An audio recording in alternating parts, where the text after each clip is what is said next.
L'expérience est la plus grande perturbation d'entreprise en 60 ans. L'expérience n'est pas une idée académique ou grandiose.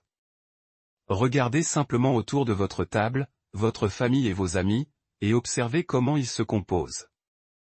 Les comportements de vos amis et de votre famille sont façonnés par le fait d'être des consommateurs.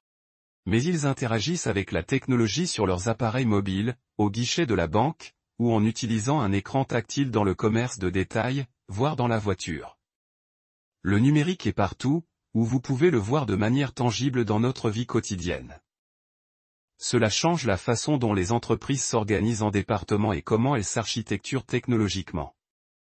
Mais le plus grand changement organisationnel consiste à décomposer les silos départementaux et à placer le client au premier plan de ce que vous essayez de faire.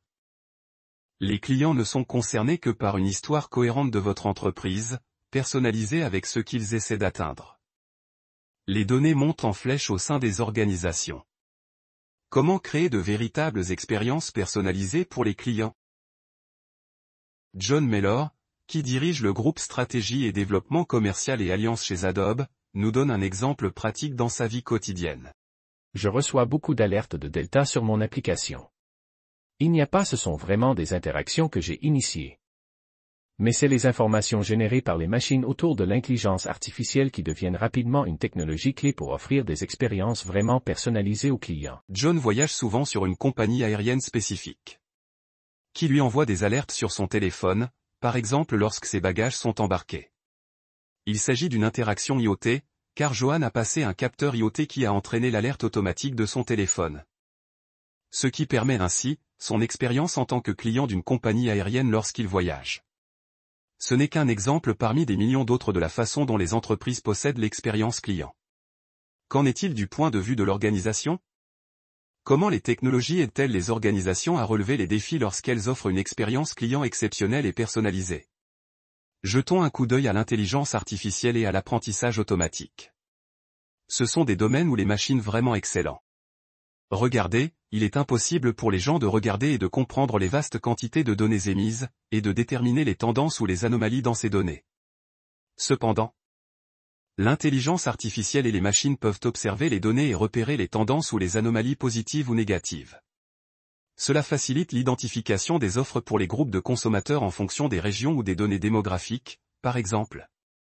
Cela aide les entreprises à fonctionner efficacement et de manière rentable. Car elles ont amélioré l'expérience client, ce qui se traduit par des clients plus fidèles. La personnalisation à grande échelle pour des millions de clients est un défi incroyable pour communiquer efficacement avec vos clients, que ce soit en envoyant des emails ou des SMS. Les technologies telles que les machines d'intelligence artificielle augmentent essentiellement la tâche humaine, ce qui facilite l'interaction avec les clients. Cependant, la quantité de données dans une organisation où les algorithmes sont appliqués aux données. Il n'y a plus le plus grand goulot d'étranglement pour offrir une excellente expérience client personnalisée. Le contenu devient maintenant le goulot d'étranglement.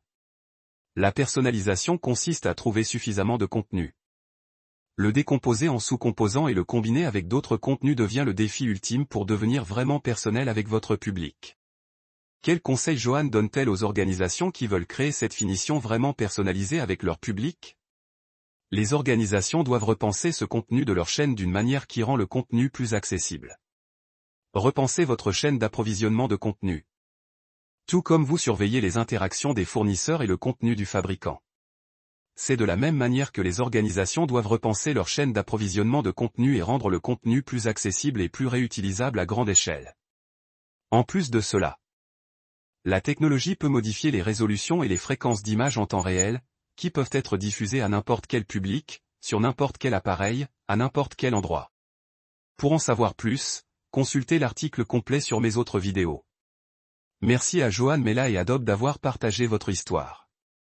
Je suis Ronald Vanunu et c'est Le Monde Intelligent. Merci de m'avoir rejoint aujourd'hui, partagez, et abonnez-vous.